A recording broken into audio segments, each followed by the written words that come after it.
এই যে দেখুন বন্ধুরা, এই হচ্ছে আমার তরকারির ফাইনাল লুক।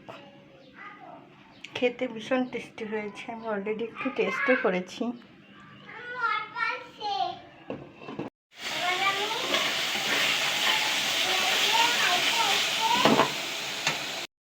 হ্যালো গাইস, এই যে দেখুন ভালো করে সমস্ত মশলাগুলো কষিয়ে নিলাম। কষিয়ে নিয়ে এবার দিয়ে দেবো খাসির চর্বি, গরুর চর্বিগুলো দিয়ে ভালো করে কষিয়ে নিতে হবে।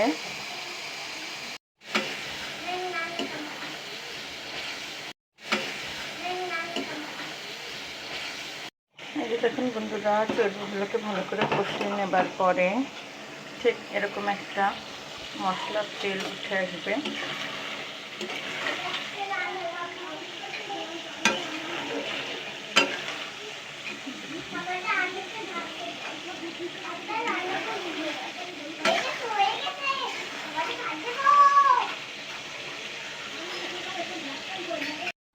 এরপরে এরকম সয়াবিন বড়ি গরম পানি দিয়ে আগে থেকে প্রসেসিং করে রাখা সয়াবিন বড়িগুলো এর ভিতরে দিয়ে দেবো।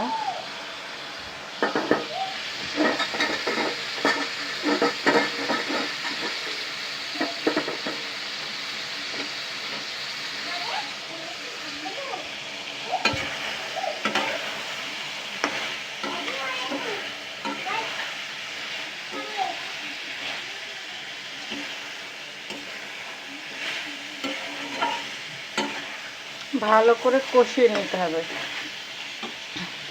তরকারি কষানোর উপরে সব। এরপরে দিয়ে দেবো পেঁপে, আলু, কাঁঠালের বিচি,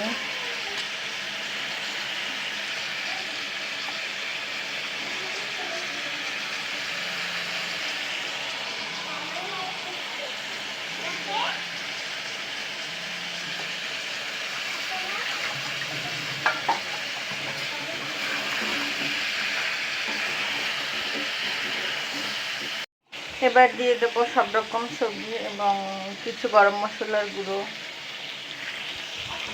দিয়ে এভাবে তেল ওঠা পর্যন্ত কষিয়ে নিতে হবে। দেখুন সুন্দর তেল উঠে গেছে।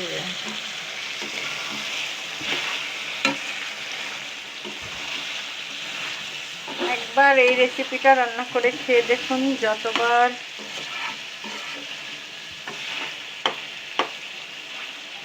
খেয়েছি ততবারই ভালো লাগে আমার কাছে। আমি প্রায়ই ঘরে কিছু না থাকলে এইভাবে গরুর চর্বি দিয়ে এই খাবারটা রান্না করে খাই। আপনারা চাইলে খাসির চর্বি দিয়েও রান্না করে খেতে পারেন।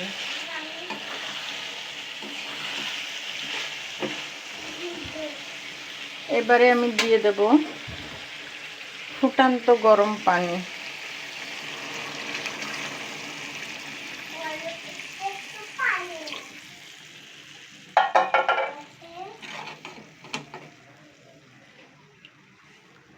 দিয়ে দিলাম, দিয়ে ঢেকে দেব।